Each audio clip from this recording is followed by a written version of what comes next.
have in the toolbox, there's a red tube like this Yeah. and a green tube like this. And There is? yes, I'm positive I gave you. I've never seen it. Uh-oh, this is the number 1. It's a number 1. Uh-oh, we got to check. Maybe I gave you the number 2. I've never seen it. The number 2, I want to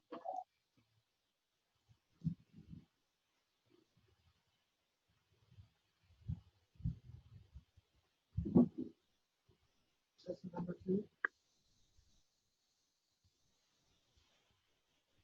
Oh, this is the number 2. So the other one may be a number 3. Looks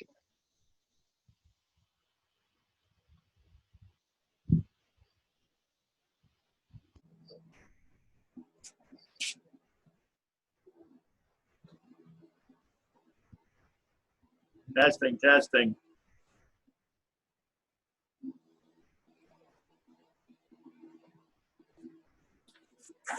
Testing, testing.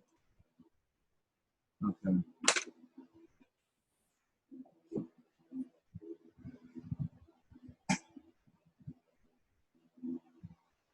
What? Oh, shoot. The yellow wax. Huh? A candle. Forgot that. You know what else people were using? Quite a few. Wax paper. Oh, really? Now, really. Microphone 4.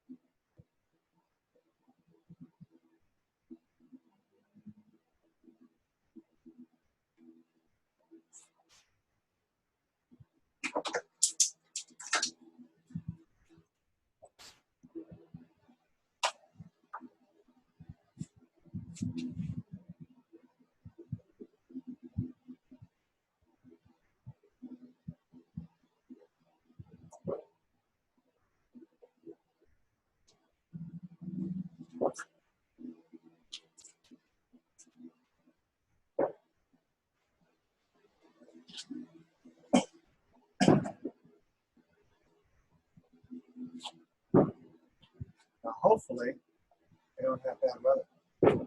Yeah, I know. I'm looking at the radar. They have to pull the damn door down. I was thinking.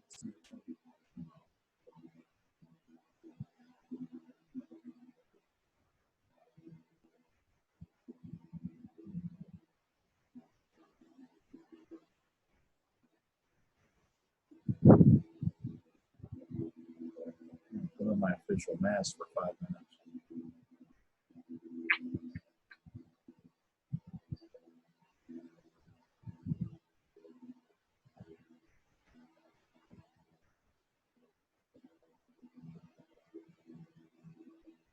Now put on your mask.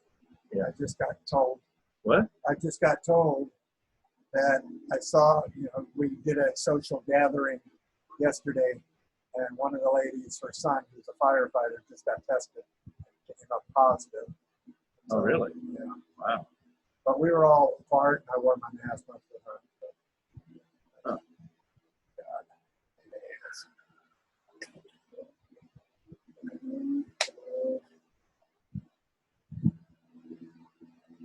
All right, this may be the last thing I do in person again. I'm going to go back and find out or figure out how to do it at my house. I'll help, I'll work with you on that.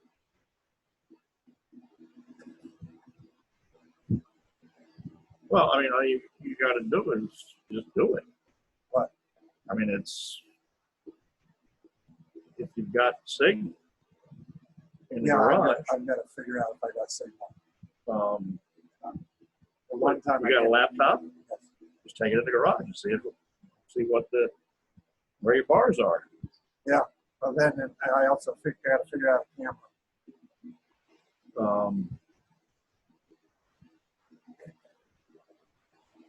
But we'll work.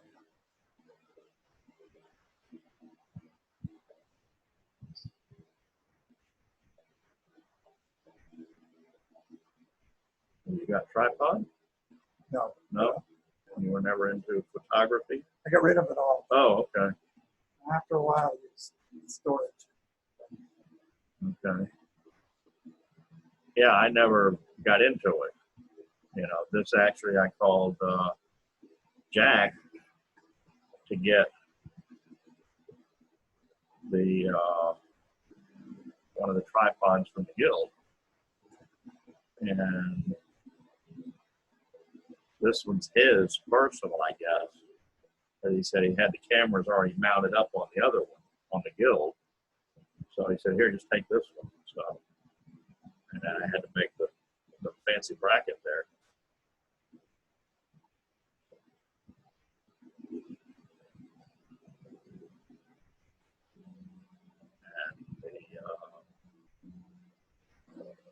You don't have a webcam?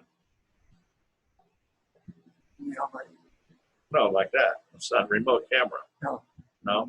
I'm not really technically savvy. Okay. But you've got one on the computer. Yeah. So, I'll figure it out. But hopefully somebody will do them. well, Not just you constantly doing demos. well, you know, we're trying to get. I got to talk to Mike Chrysler has offered to. I'm not quite sure what he keeps wanting everybody to come over to his shop so he can do a thing on pouring and some other stuff. And then he invited us to some video presentation by Glenn Lucas. So, but it's kind of, I don't know how to set up. I got to talk to him about it. You know, I can't see the guild paying $150 for 2 or 3 people to watch a 2-hour video.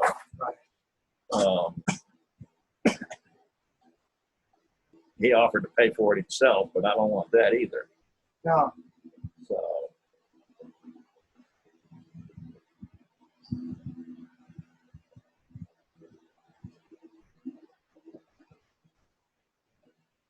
let these guys in. what's that? So let me let these guys in. Oh, people showing up? Yeah, we got 2 people waiting.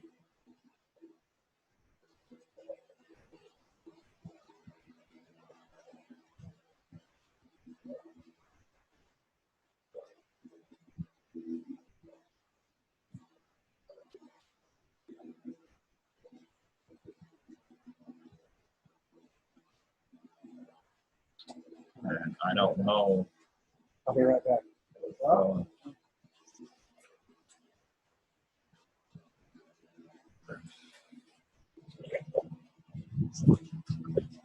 Well, here come the rain.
Hello, Ozzy.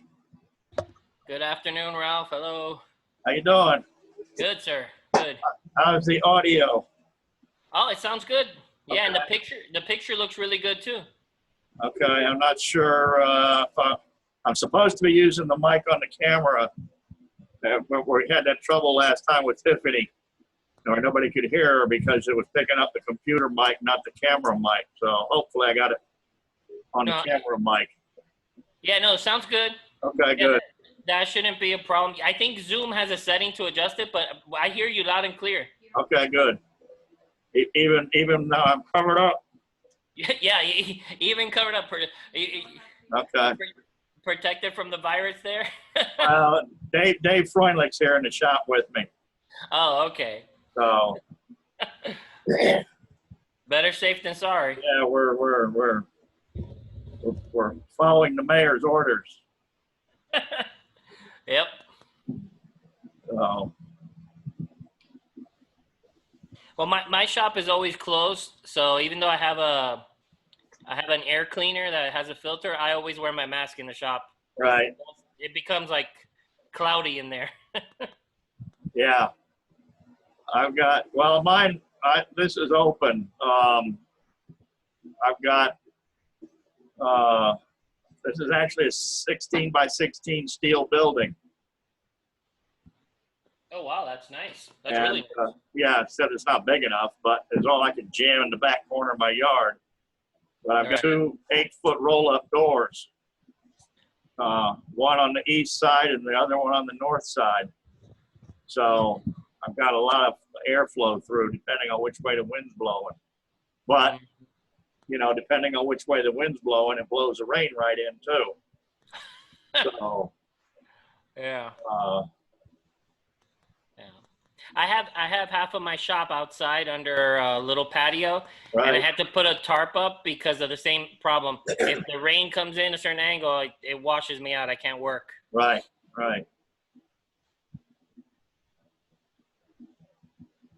So I'm actually planning on putting out the north door, which faces the front of my house, faces the street. I'm going to go ahead and pour some more concrete and put a roof over that, and hope I don't get too much crap from the county. So Yeah, that's always the way. So, Did you put it on mute for a minute? huh? Did you put it on mute for a minute? Yeah. I'm going silent here for a minute. Go ahead, no worries.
Hello, Ralph. How you doing, Mike? Buddy, I could not be any finer. Well, that's good to hear.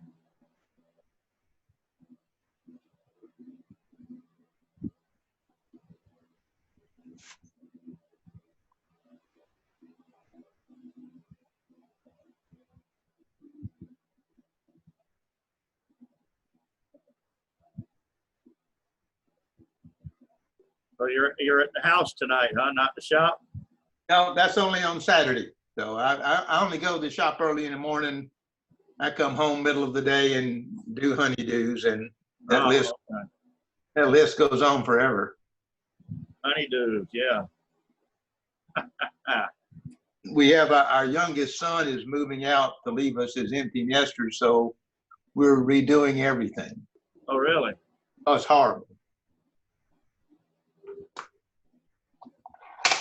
I was up on the roof painting today. It's hot as it blazes up there. Oh, it is. It is. I was out yesterday. I had to take the wife to the doctor, And when we were on our way home, coming down to Dixie, the thermometer on my truck was showing 97 and then 99 degrees driving down the highway. Yeah, the news was saying that last week was the hottest week on record ever. Really? Yeah, ever. And it's not even, well, I guess it is July, but it certainly isn't August yet. So there's going to be some doozy hurricanes this year. I hope not. Me too, but I'm afraid there are. Well, I don't know. I mean, we had a couple of little things pick up right early and been kind of quiet, which is fine with me. Well, I work for the Baptist Disaster Relief, and I'm working on communications from them. We had a big, long trailer that we had our communication stuff in, had it all set up, ready to go. And unfortunately, they've now, not that they had a choice about it, but a couple of the hospitals in Middle Florida now have asked for it again. Can they use it for a triage facility? Okay. Nothing like going to a disaster and sitting in a trailer full of old dead COVID germs. Well, As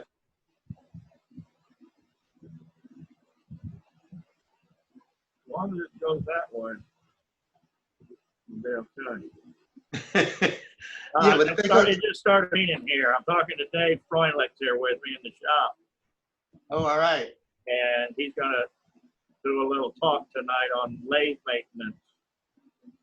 So That sounds good. we're watching the rain, and I was telling Ozzy a few minutes ago, depending on which way it's blowing, I can leave the doors open and it doesn't come in. I understand that. Makes a big Yeah. difference. Yeah. So.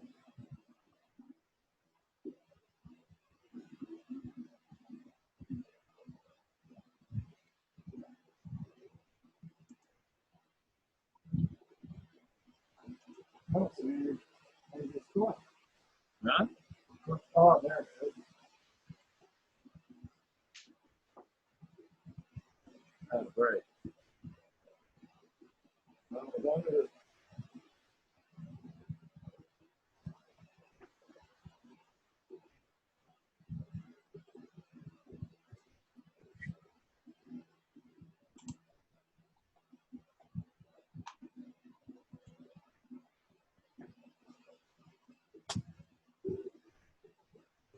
going straight down on the apron, right? Yeah. See? Okay. Oh, well, it's not coming in. It shouldn't be. It shouldn't. The wind's coming out of the west southwest, according to my flag.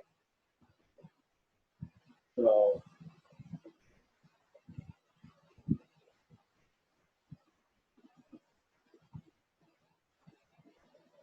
Yeah.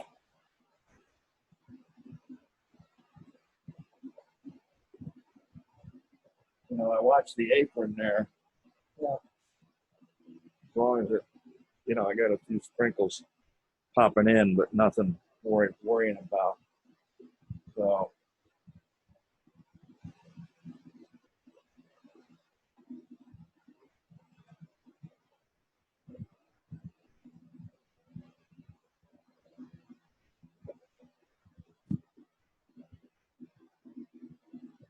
Oh my God.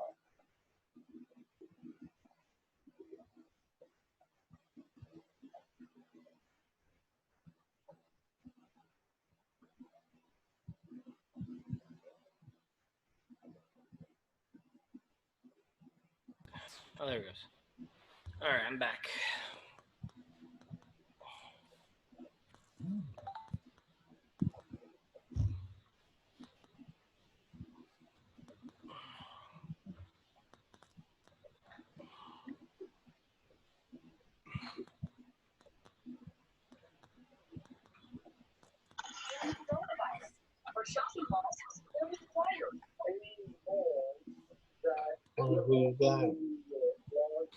Oh my God.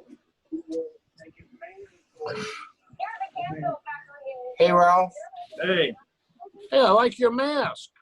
yeah. Hiding out. I'm sure. Different person. Who's that now?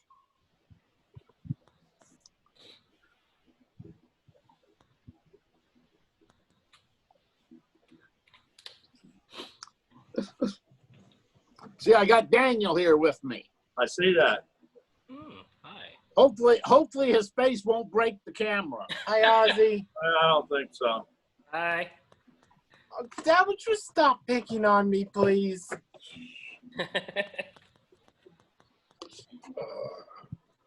Hi, Michael.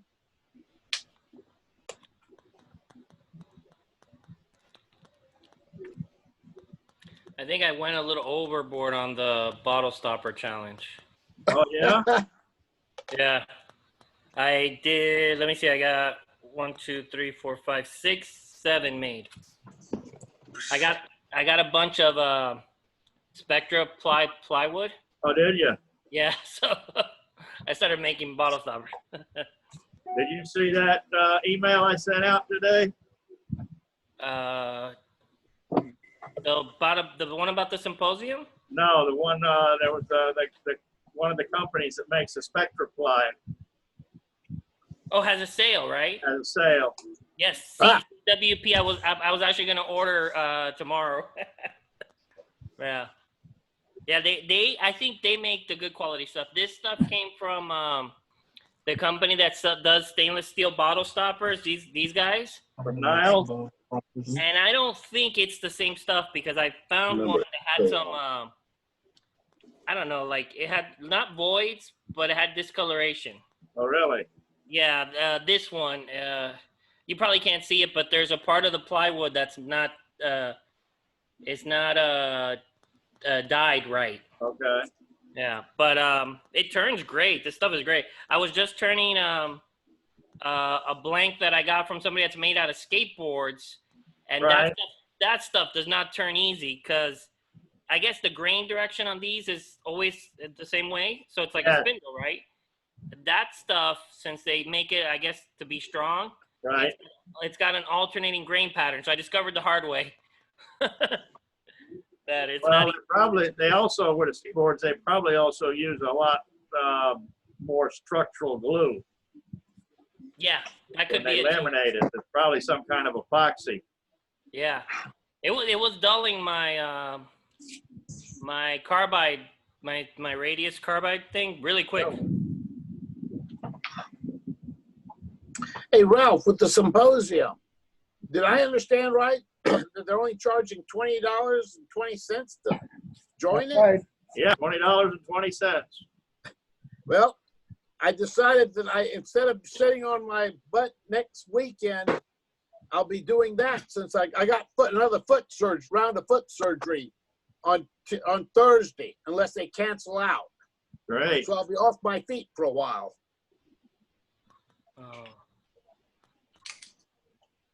That gives me a chance to use his workshop.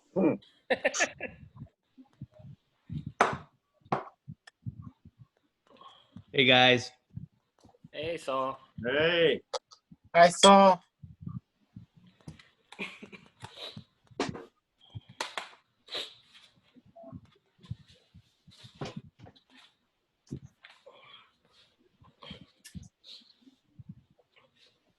Stop boy. Where are we stopping, Brian?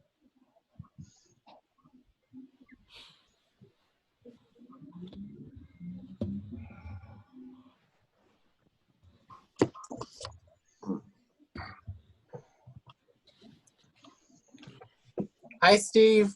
Hey, how you doing? Doing all right. Good.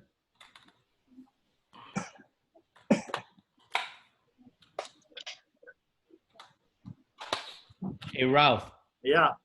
I wasn't able to get everything to work with Waldo, Oh, yeah. but I gave them a phone number they can call so that they Right. can at least connect to the meeting via phone. Okay.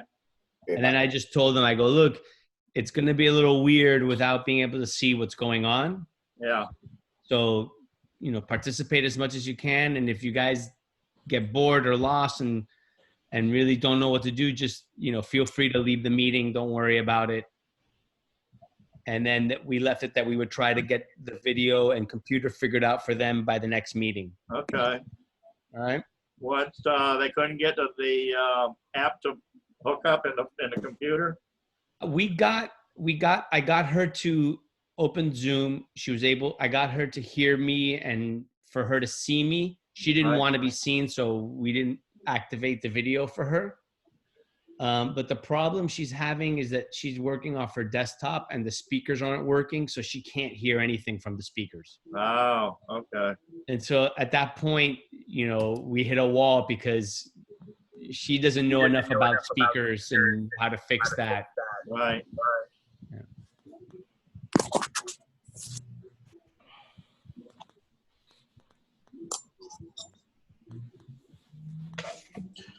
Would she be able to log in twice? Once with her phone so she could hear stuff and once with the monitor? I was going to suggest that to her, but I think by the time we got to that point, she was just done.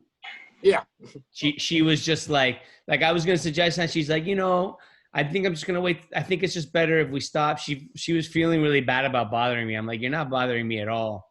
And she's like, I'll just wait till somebody can come over and help me or we'll figure it out.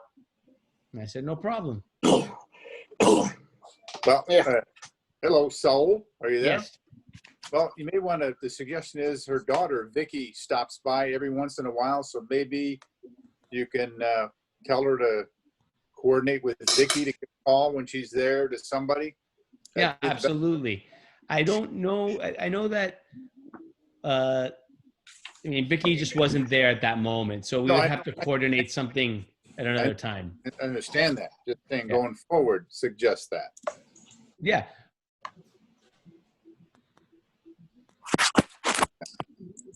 Hello, good night. Oh, Evening. Hello there. Hi, Hello. Danny. How are you? I'm lucky I get to see you twice today. See? Yeah, I'm the lucky one. The lucky one. Hello. you got to see her twice today. I was riding bikes and I passed her house and the garage was open. So I was like, hey. We are neighbors, so that's good. That's good. Anybody there? Hello, David Piper. Hey, Bud, welcome. Good to see you. Thank you. We have Hello, everyone. There's Bud Hello. Hall. He looks like he's Hello. under the ocean. Oh, it's the Aurora Borealis. Yeah. Nice backdrop. Hi, David Piper. Hey, Dan. Hi, Tiffany. Hey.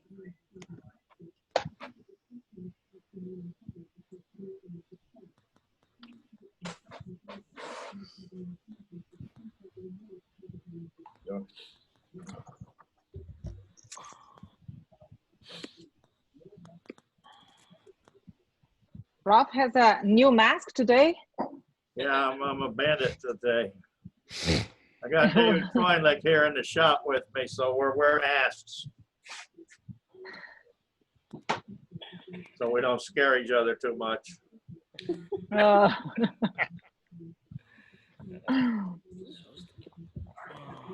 So I guess you want, so I'll turn this thing over to you.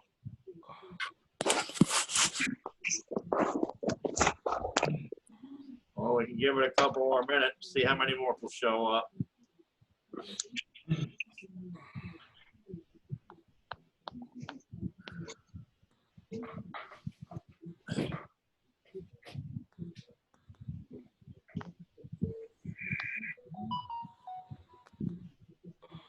What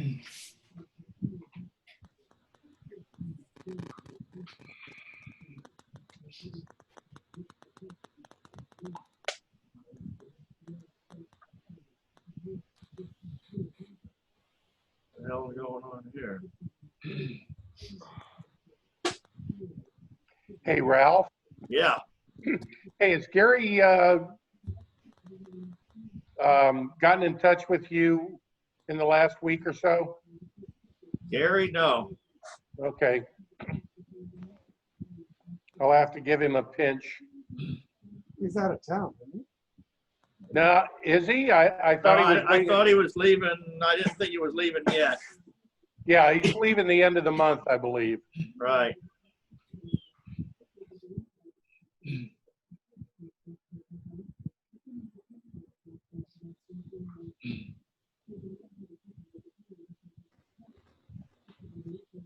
Hey, Ralph, if you want to take care of that thing we were talking about back in February before this COVID with Gary and myself and the bank, before he leaves, let me know.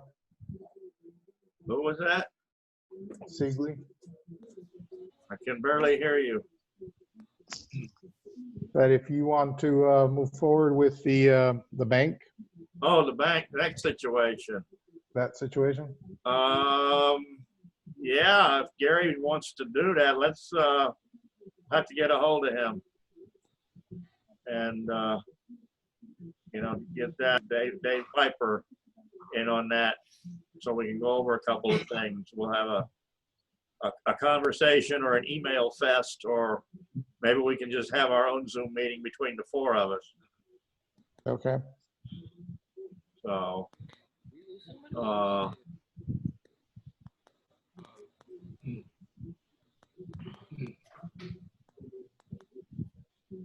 I don't know what the heck's going on. People are disappearing. Yeah. Roberto. I just updated my Hello. Zoom. Oh, And turn the light on. Good, good. How are you doing? what happened to you, Dave Piper? You disappeared. I'm back. I see that. Yeah, it Yes, acts different on the I'll do iPad. that. It acts different on the iPad. Ah, Okay, whatever I can do. Not a problem, not a problem. That was Roberto Pasquale. He can't seem to find the email, so I'm going to send it to him. Oh. Okay. Where is it? All right. So I guess I'm going to turn this over to you. Okay. all right. Now I got to do is find you. Oh, wait a minute. There we go.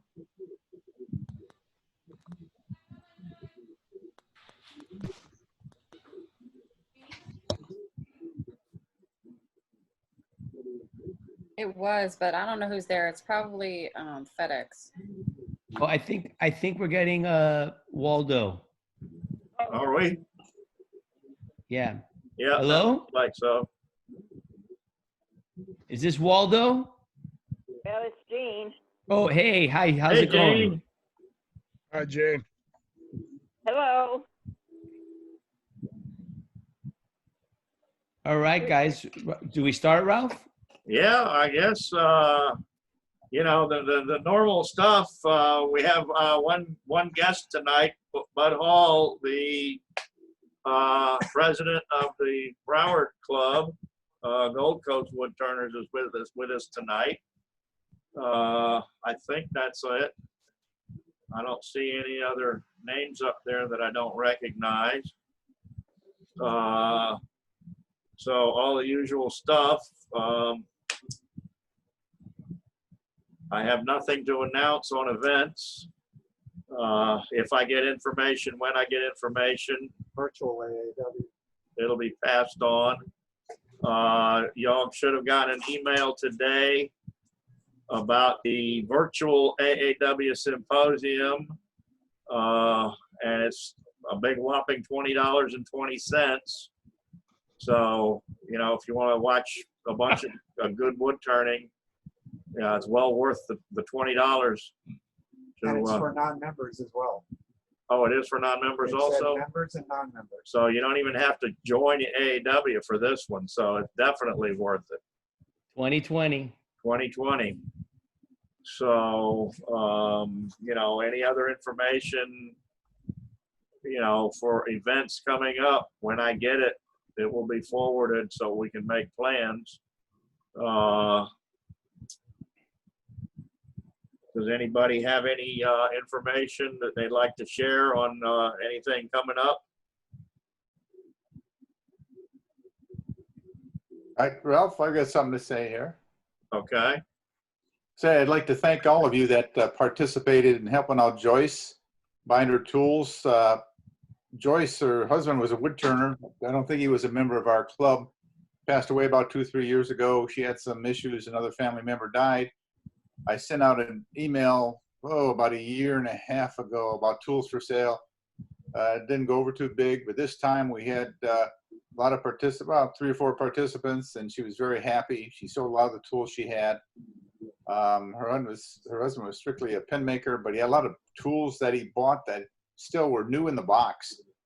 But thanks to, I hope I don't forget everyone, but David Sigley, Pete, Doris, myself, and I don't think there was one other person, Steve.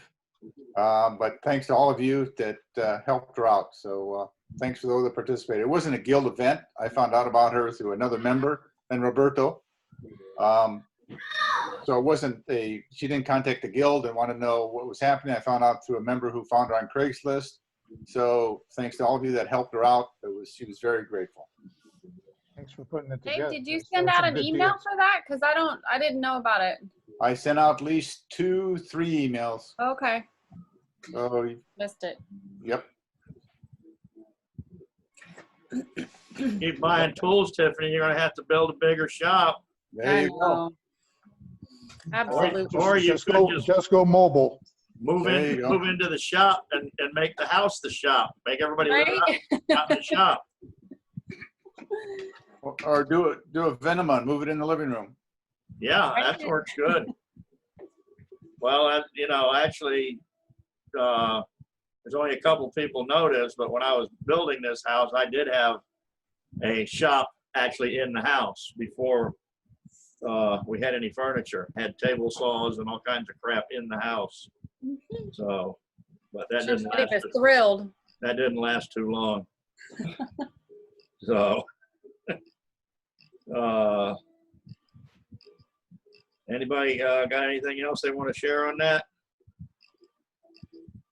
Ralph, this is Don Vandy. Hi. Hey, Don. Are any of those demos that the AAW is doing, are they going to be archived so that we can access them at some time later? I have no idea. It said on the registration that if you pay the registration, it's going to be available online for up to 10 days after the Okay. event. That you can rewatch them. Yeah. I'm planning on going down to the Keys next Saturday, and I got a couple of doctor's appointments and other things that are going to inhibit my full participation in it.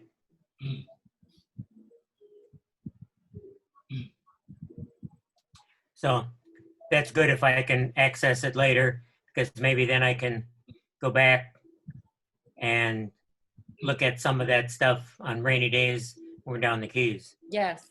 Up to 10 days is what it said. Glad Okay. somebody reads this stuff. Thanks, Tiffany. That answered my question. Way to go, Tiffany.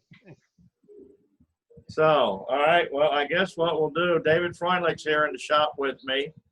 That's why we're wearing face coverings and trying to keep a little bit apart. And he's going to do a little talk on lathe maintenance. Correct.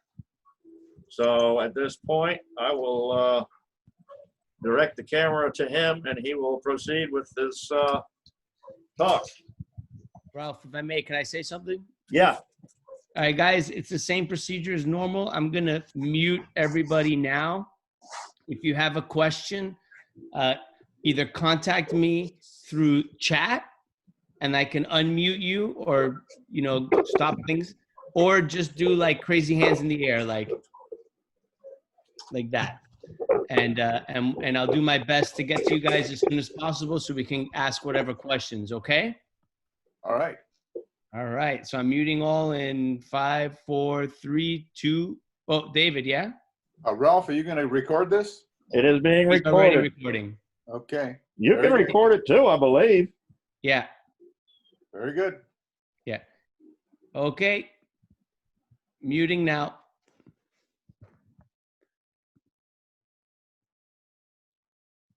Okay, Ralph, you got it. There we go. Are we ready? Are we You're on, you're on. Okay, we're going to be using Ralph's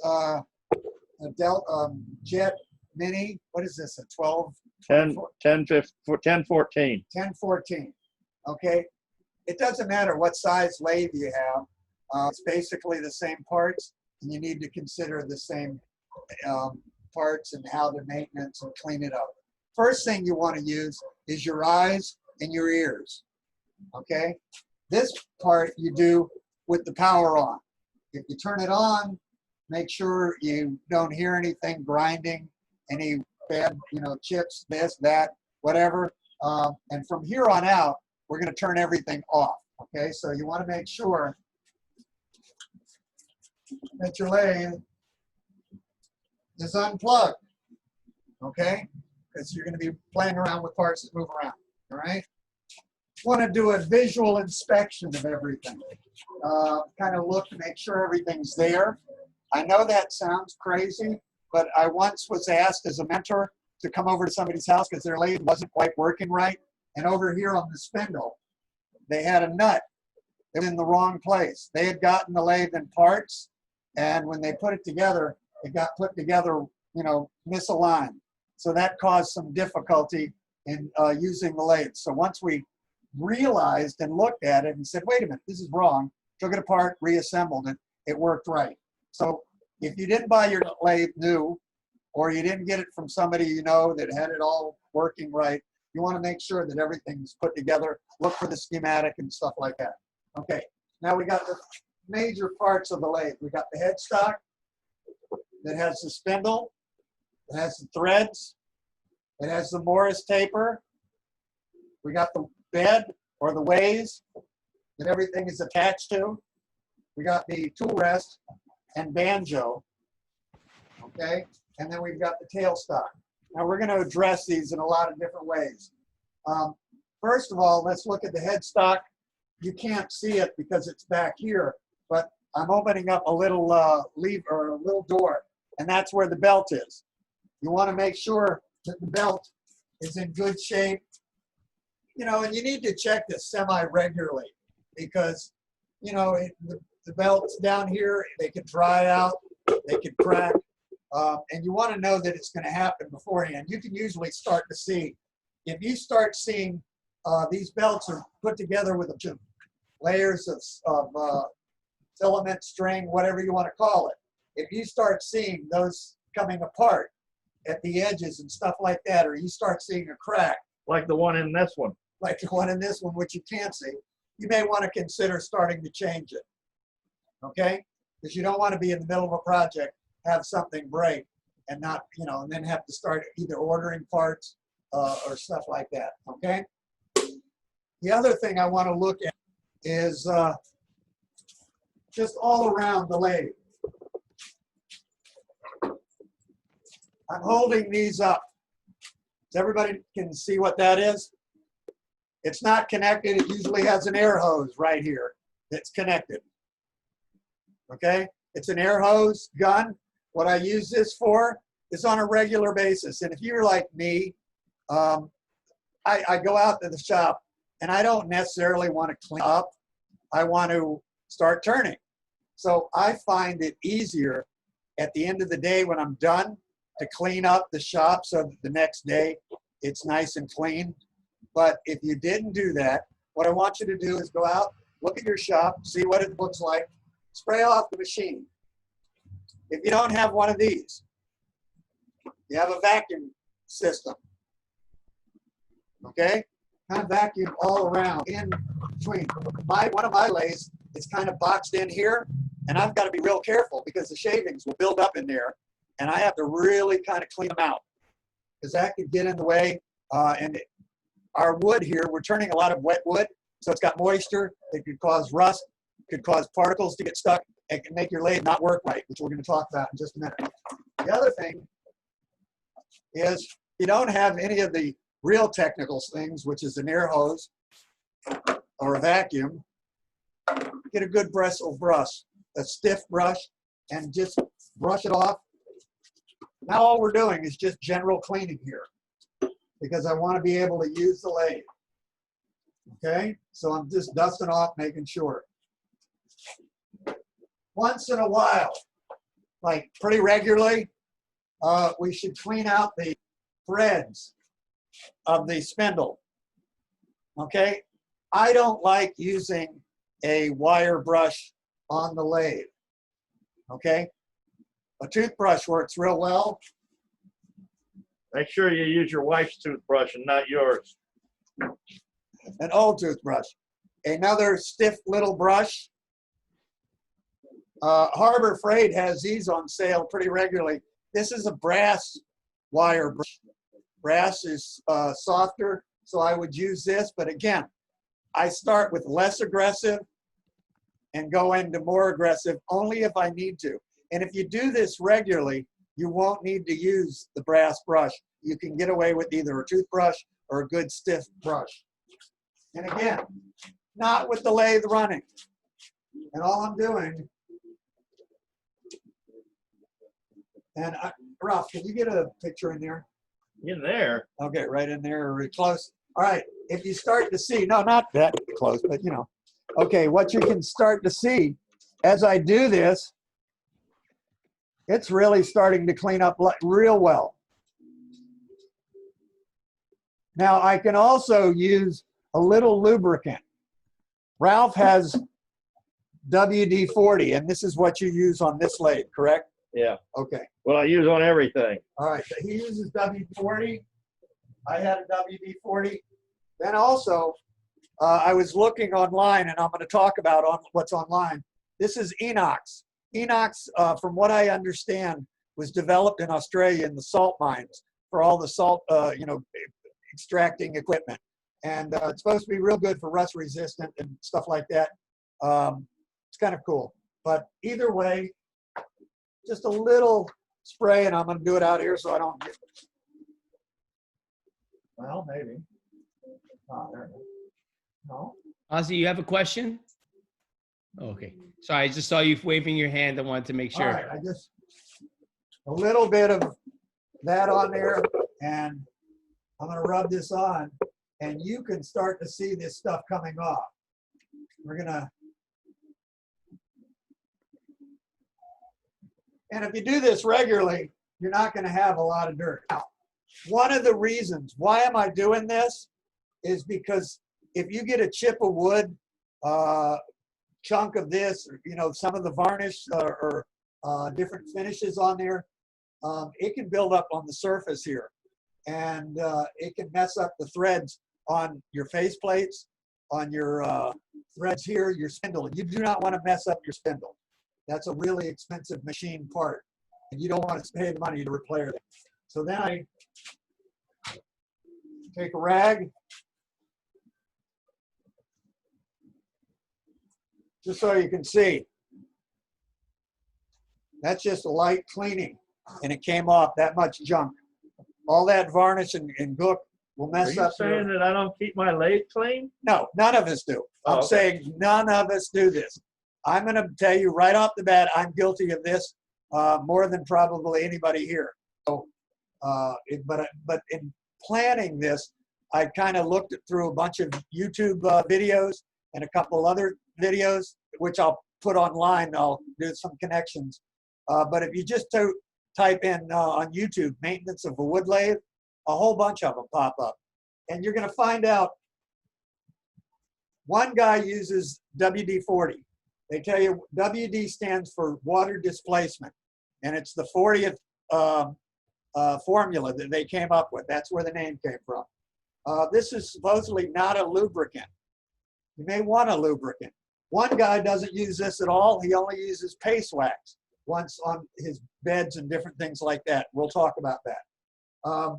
One guy, it's like I said, touting the inox, and I've used this on my marine boat and stuff like that. I've used it on stuff. I don't know how readily available it is anymore. But I don't see any E there, Dave. Pardon me? I don't see any E. Enox. I don't know. That's how it's pronounced in Australia. Oh, well, that explains it. Okay. Now, Gary always kids around about this being called a Morse taper, and he's absolutely right. If you had to replace this thing because of damage, it could be a Maurice taper because it would cost that much. I mean, these things are expensive. What a Morris taper. Do you happen to, I did bring one, mail. Oh, mail. Just anything that goes in there. Yeah, that's perfect. Okay. This is a drive center. This kind of gives you an idea because you can't really see. We've got a female part, which is on the lathe, and then we've got a part that's the drive center or the drill, stock or the live center that goes in the tailstock. By the way, the Morris taper on the headstock and the Morris taper on the tailstock are virtually the same. Now, some lathes, depending on when they were made, may have two different sizes. They come from 1, 2, and maybe 3 on a wood lathe. I've never seen one bigger than 3 on a wood lathe. The graduates had a number 3 on the tailstock, but I've never seen any others that did that. These are usually on the deltas of the jet ones. Most of the other ones are number 2s, which is this size. Now, what it is, if you can kind of get an idea, it's a conical shape item that jams in, and it's held on by friction. You put it in and make sure it's set, and it's real in there tight, and it holds, it doesn't slide. Downside, if you happen to have a chunk of wood in there, and it doesn't have to be big, or for any other foreign matter, it can be some finish, it can be some dust, it can be some gunk, whatever it is, so this doesn't seat well, a number of things can happen. Your item that you're turning can now be off-centered or not correct. It just won't turn right. You can't get it to do the thing. The other thing that is worse than any of it is you could be damaging your Morris taper. And we'll talk about that in just a little bit. So the one thing you want to do, and I hope, no, I did it, okay, is you want to make sure that this is clean, your drive centers are clean, spray it with a little WD-40 or Enox, and that helps clean off all the smudge. You can use your toothbrush. And I already sprayed this with a little WD-40. So you can still see. It's still coming off, okay? So we want to make sure we do that. Now, how do we clean the Morris taper on the headstock and the tailstock? Because we want to make sure that they're clean. You can do a number of things, one of which, I'll put on a pair of gloves because I'll be spraying. While he puts on the gloves, I just want to encourage anybody to open their chat window, which can be done by hitting chat next to share screen. People are posting good information, tidbits about what he's talking about. Okay, one is you can kind of just feel in there and you feel something that's amiss. In other words, something happened and you've got a chip in there, or you've got, worst case, if you got a ding inside your Morris taper and it's already been damaged, you want to address that. But on this one, I can feel it's pretty smooth. There's no problem. Same thing over here, but you can kind of see a little dirty. Good thing you have protection on. What's that? Good thing you have protection on. Little, I knew that was going to go. little slick and slide. Okay, now, this is a real high-tech item. It's a piece of wire that's malleable and bendable. This is an old t-shirt. I spray it with a little bit of WD-40 or whatever I'm using. Don't worry about it. You don't have to go out there. Okay, and this is a new idea that I just picked up on the YouTube, but you just kind of spin it. And again, all this is done without the power on. I'm doing it hand spinning. And you can see all the material that's in there. That's not going to allow the Morris taper, the male Morris taper, to set real well. And I would do the same thing on the back one. We'll talk about that later. This one you can't spin, but you can kind of move it around. And you'll see. Okay, this is something you can make easy. Another one, I don't know where I found this. Ralph said, I thought it was something that you used with gun cleaning, but it's made out of brass. Again, I don't use wire brushes around the lathe. Okay, so, but this worked real well. The first couple lathes I owned, and you can see there's a lot of gook right there. Hey, I like my gunk. Yeah, I know. But the first couple lathes I've got were bought from the school surplus. A fellow bought them from school surplus. I bought them from him and ended up rebuilding the whole thing's bearings, the whole 9 yards. And I had it sandblasted all the way down to bare metal and then repaint it and everything. So that's one of the, you want to be careful with the Morris tapers, the spindle and the quill. Those things are very machined. And if you know anything about machinist work, anytime you deal with threads and Morris tapers and stuff like that, it costs money and time. So again, I would use a brass one. They also sell a Morris taper cleaner. Okay, these are at Craft Supply. Now, why would you want to give a demonstration? Okay, this is why you want to give a demonstration, because Ralph will hand you a gift certificate for, what is it, $10? Yep, $10 for every demonstration you do. These are like, I think they're like $19.99. You do 2 demonstrations, you get it free.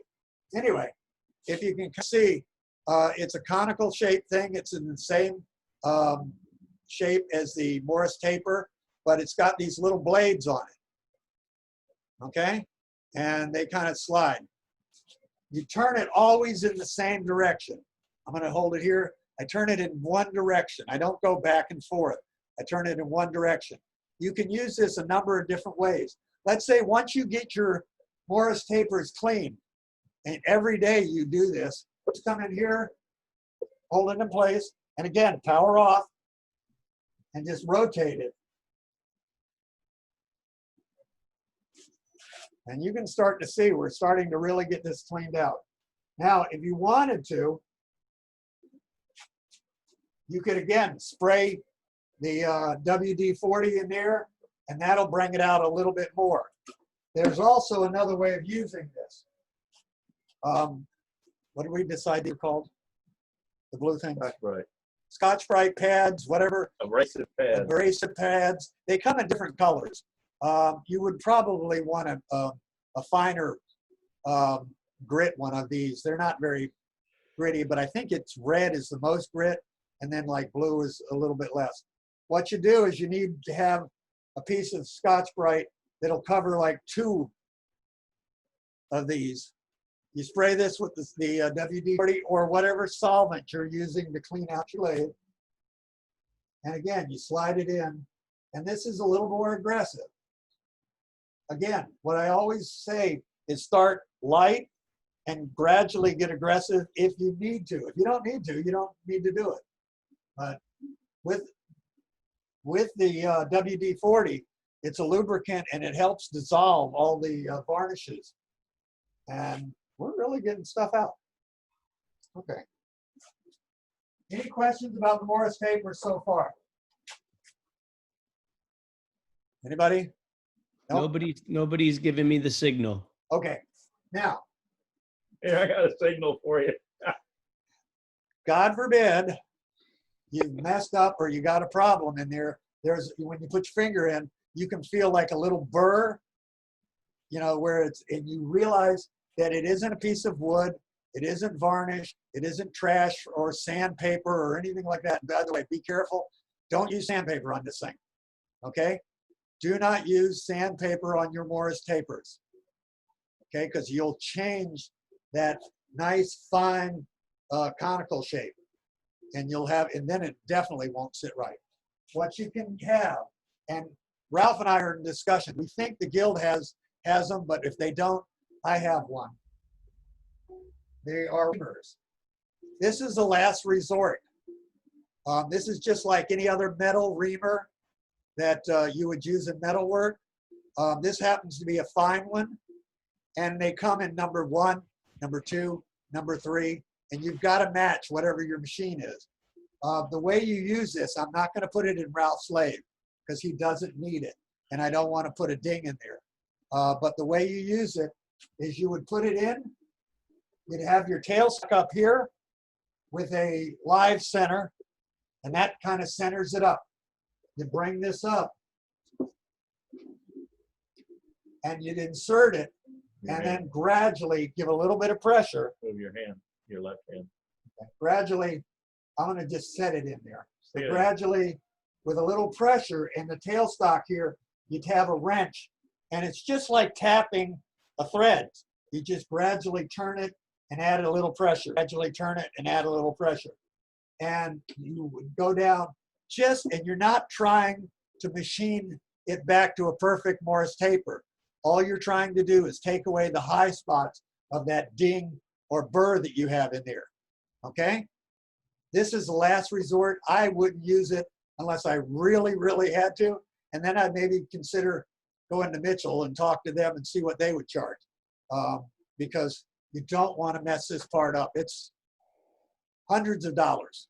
So, okay.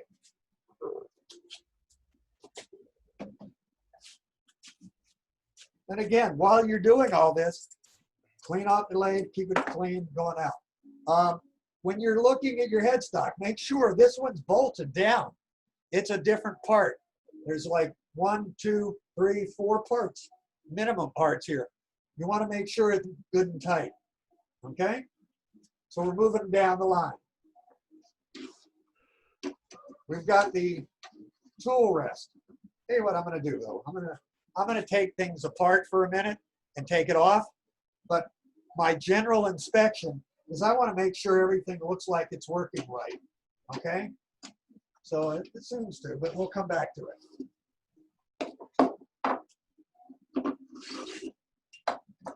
Okay, got my ways here. All right, did you see that chunk that was ever that possible to see? There was a chunk of wood right here that may have had some varnish or something on it, and it was stuck onto the beds of the lathe, the ways here. Now, there's a number of ways you can look at this, and you can see a little bit of sandpaper, or excuse me, a little bit of rust here.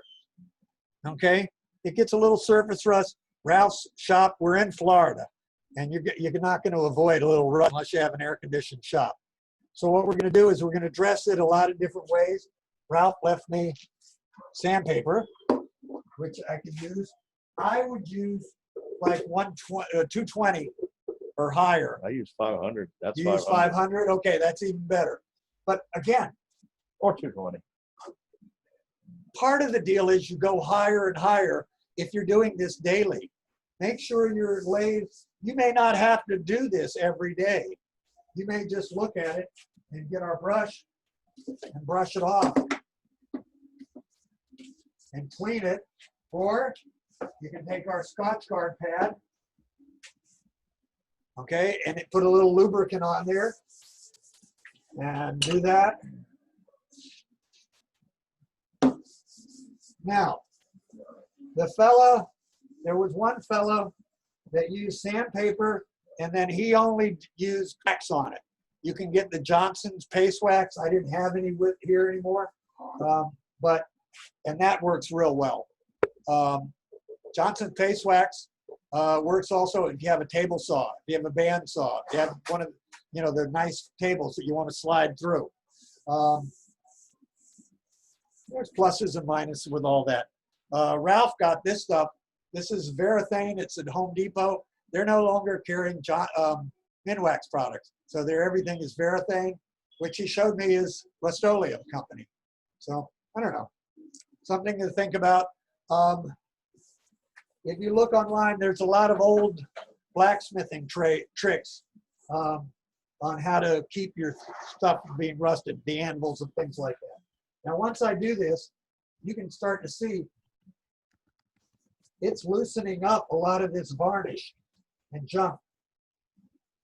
If you do it on a regular basis, you won't have to do a lot. Now, just these two top pieces? No. A lot of people forget.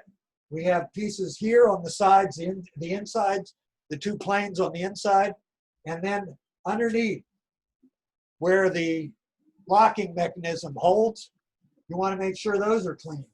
So you want to get the sides real good.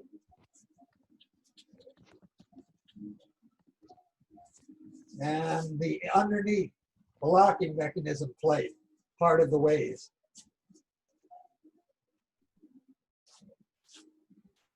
See how clean?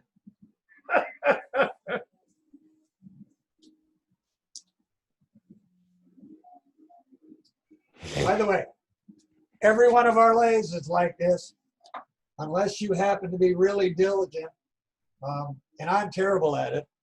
So think about once a month to really give your lathe a good cleaning.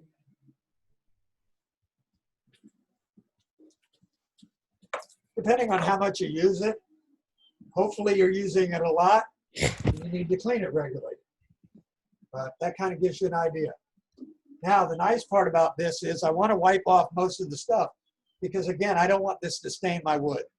So that's one of the comment about using WD-40, using wax, whatever. But if you let it dry, it usually doesn't stain. Okay. Oh, this is the weird thing. I'm not going to undo this whole thing, but this is a grease gun. Why do I have a grease gun? Okay, I have a General 260, and I also have a DJ. They have exposed bearings, and on the General, if you happen to have a General, Joe Dion has one, I have one, I don't know if anybody else does, but they have a hidden zerk fitting that if it's not in the instructions, it's not in the schematic, you have to talk to somebody who owns one, who's discovered it, and you have to fit it, grease fit it on a regular basis. So I don't know what kind of lathes you have. I don't think like the newer lathes are going to have these because they have sealed bearings and stuff like that. But some of the older ones may. So you may want to check and go online and see if somebody's talking about them. Again, I would not have known on my General had Joe Dion not told me about it. Just sit down here. All right. Oh, the other thing, if you wanted to sand, these sanding blocks work real nice for holding. Keep it flat. All right. That. All right, now we're going to start with our banjo and tool rest. Okay, first thing, can you see in here? This is the part that comes in contact. Okay, this is the part that comes in contact. By the way, I want to thank our producer, Sal Diaz, and our director over here, Ralph, doing a great job. Anyway, these are machined, okay, and they fit flat on the bed. If they're gunky, which is a little bit of what these are, and also, can you see this little locking washer? That fits on the other side. If that's got gunk and stuff in it, it's going to mess you up. So these need cleaning. And again, I can start out with just wiping them down. And this is something, guys, that you don't do on a regular basis, even though you may want to, and you should. But you keep, if you're like me, I keep fighting it. And I say, oh, I'll get to it, but I want to keep turning, or I want to, I don't want to stop. And what you want is this thing to be held firm, and you don't want it to creep. If it's to creep, while you're turning, it could really mess up your wood and it could ruin your day. So I'm gonna clean out in here. And again, if I had an air compressor, I would blow this out, try to clean it out, get all this. I could, again, use a little sandpaper, only on those flat areas.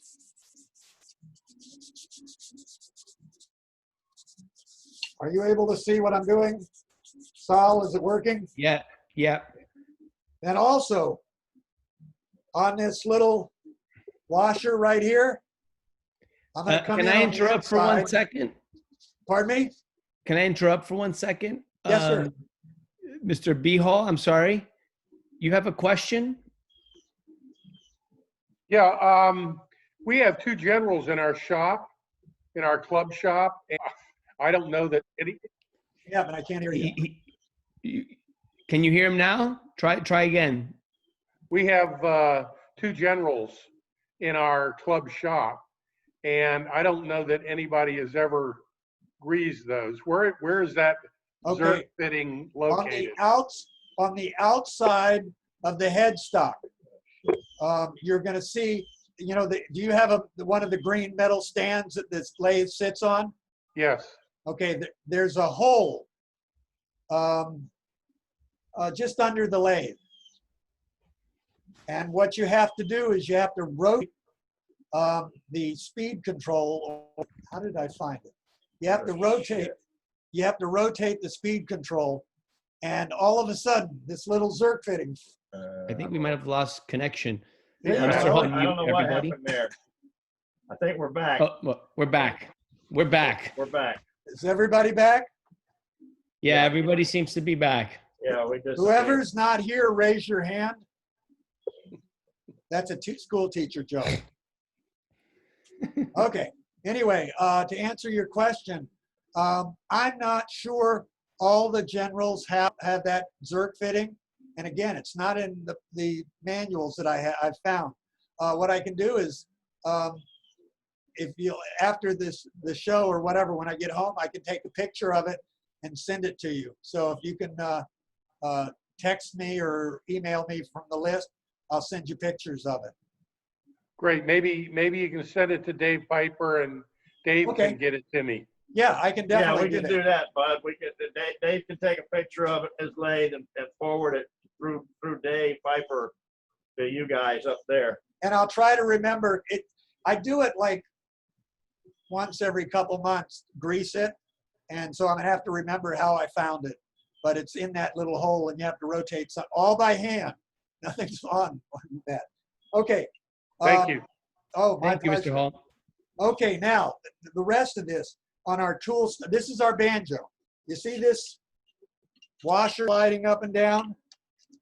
Okay, that sometimes because of the wood we have, it gets rusty. It gets clogged. It gets messed up. You can see. I don't know if you can see in Ralph's here how full of sawdust it's in there. Okay. Sawdust in there. Oh, that crap. Yeah. Yeah. All that crap. Well, that keeps it from rusting. That's a protective coating. Right. You're absolutely correct. It does keep it from rusting, or it may help it rust. It'll definitely corrode. What the problem with that is also stops this from sliding real easy. And this we want to be sliding real easy, and I'll show you why. So again, either use the Enox, WD-40, wax, whatever you like using and you're comfortable with, but just a little light spray away from Ralph. And do the same thing on this machine part.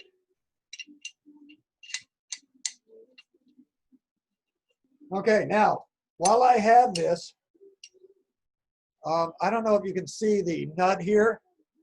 They put a nylon nut. I don't know if that's the original one. Yes. Okay. Some of the older models didn't have nylon nuts. That holds us in place. What this does is this locks it in place, so it keeps it tight against the ways so it doesn't creep. So this funny thing, you want this thing to slide and move real easy when you want it to move, and you don't want it to slide and move when you don't want it to. So we're going to put this back in.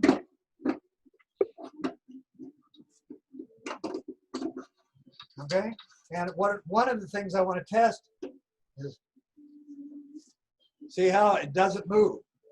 But on the other hand, look at it now. When I loosen it up, it moves all over. I can almost move it with one finger. Okay, so that's what you want. Locked in place. It's not moving. Unlocked. I can move it real easy. Okay. Now, next thing, the tool rest. You may want to clean this up a little bit. This is going to get all kinds of gook. I got one. Okay. This is going to get all kinds of gook. Okay, so you want to clean this, lubricate this as well so that you can slide easy. Same thing, cleaning up inside here, because you're going to collect dust and varnish and gook over the years, and it makes it hard for this thing to go in and out and turn. Okay, that's got to be free so that you can do different cuts and stuff. Okay, now the tool rest itself. If you happen to have a robust tool rest, you don't need to worry about this. Ralph's got one. Oh, good. They're now making tool rests. Yeah. And if you can see this round part right on the top, that's hardened steel. That's not going to ding or bang. You can clean it so that you can have it smooth, smoother and easier to go on, but you don't have to worry about dings and dents on that. On these cast iron ones, if you hold the tool wrong, I didn't bring a tool, but if you hold the tool wrong, or if you have a skew here and you're holding it wrong. Skew and parting tool are the worst. Yeah, skew and a parting tool, right, are the worst for giving dings in here. What you're gonna find is, let's say you have a little half moon in there. You're going along, you're making a real nice cut, you hit that half moon, and all of a sudden you screwed up your project. So it doesn't take much. A mill file. Ralph had one, I have this one. All you do is hold it flat and in one direction. And he doesn't have any dings, so I'm not gonna go real heavy on this, but I'm just kind of showing you that I'm just rubbing right across. And I'm putting a nice flat surface on there. Again, this is the type of thing that if you do general maintenance on a regular basis, you're not gonna get any deep dings and you'll keep it in shape. Now this is something new that I hadn't thought of or hadn't done ever, is candlestick, or what somebody else recommended was wax paper. This is nothing more than paraffin or wax. Wax paper has wax on it, and I didn't bring any. I forgot to bring some. But all you do is rub this on here. You could use a little paste wax. That just helps your tool slide. If I'm cutting, it's real smooth and even. Okay, how are we doing on time? Everybody doing all right? Any questions? So if you don't have a candle, go steal a candle from the house. You got candles somewhere, and keep it in your toolbox. When we're doing demos and stuff, just give that a wipe. It'll make it real easy. It's real nice. Okay, we talked about the Morris taper. One of the things that we hadn't talked about is making sure that you really seat them well. Because if you don't, or if the male part of your Morris taper is damaged, and you don't put it in there correctly, it'll damage your Morris taper. That's why they use, what's the threaded thing? Oh, drawbar. A drawbar. Okay, good. I knew it on the way over, but I forgot it now. A drawbar. So you want to have that held in real tight. Okay. Tailstock. We've kind of gone over the Morris taper. Is there any questions? It's basically the same thing. We want to clean out the Morris taper, make sure it's good and clean so that the live center sets in there real well. Any questions on that? No. Okay, good. This is a. Do you happen to have a an old? Do you have one of the safety centers or an old cup center? I meant to bring one. I do. All right. Okay, this is the old cup center, or we used to call them dead center. Okay, this used to actually go in the tailstock. You see it better that way?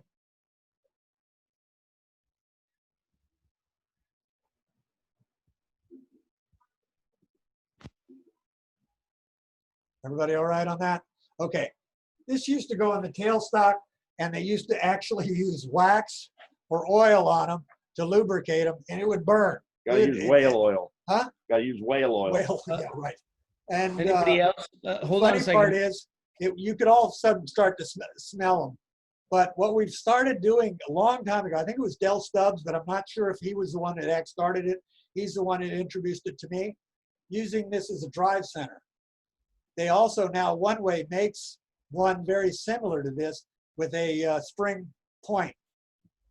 And I'm saying literally use it as a drive center with your tail center. The nice part about this is if you're using a skew or you get a catch, it acts like a clutch and your piece doesn't go throwing off the lathe and it doesn't break up into a million pieces. It can just actually spin. So I use this all the time for all my lathes. And when I'm ever definitely using a skew, this is what goes in there. I haven't used one of the 4-prong ones in years. Okay. Trying to see, okay. Hold on. There we go. You see all these parts? We got the same locking mechanism here. We got a nylon, oh, while we're talking about that locking mechanism, if this happened to be real loose and was creeping and stuff like that, you know that that's adjustable, right? You can tighten that nut up to make it a little bit tighter. And you have to decide where you want it. This one guy was talking about he likes his to lock at 11 o'clock or 10 o'clock. Ralph's got his locking more at like 9 o'clock. That's personal preference, whatever you can adjust to make it work to whatever you want to do. Here he's got what, 4 o'clock? And then some people like to use this because it doesn't lock properly. So they like to beat the hell out of it. I don't think that's a great idea. No, it's not. No, I would not use this. Again, just take it apart and adjust it, okay? Because you can see how tight that is. Same thing here. I'm looking at the TV. Where am I? Oh, yeah, you can see it. All right. Sandpaper, little WD-40, a rag. I'm going to clean up all this stuff. There's a little rust here.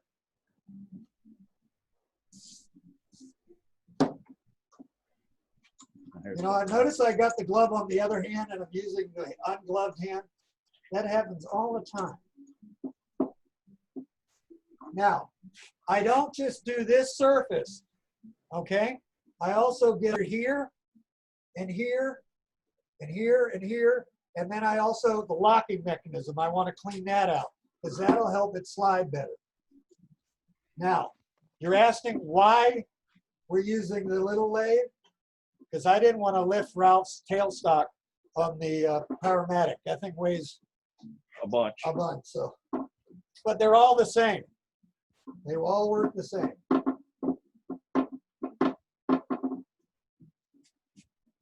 Now, if any of you guys want, you know, for $50, $60, Dave will come over to your house and clean your lathe too. Yeah.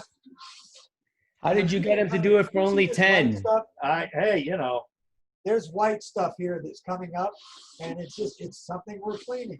White stuff? White stuff. I don't know whether it's a paint or what, but I'm going to keep working on this a little bit. I lost my sandpaper. Right there. It's light. And again, this is very lightly, guys, with very fine sandpaper. And all I'm trying to do, I'm not trying to remove any metal. I'm trying to remove the varnish or rust oxidation. And again, like you say, this side piece, because that fits in here and locks it in place, and you don't want the tailstock creeping any more than you want the tool rest creeping. If the tailstock creeps back or slides when you're drilling or when you're cutting something, it can really be a mess. But you can see how much crud we're getting off.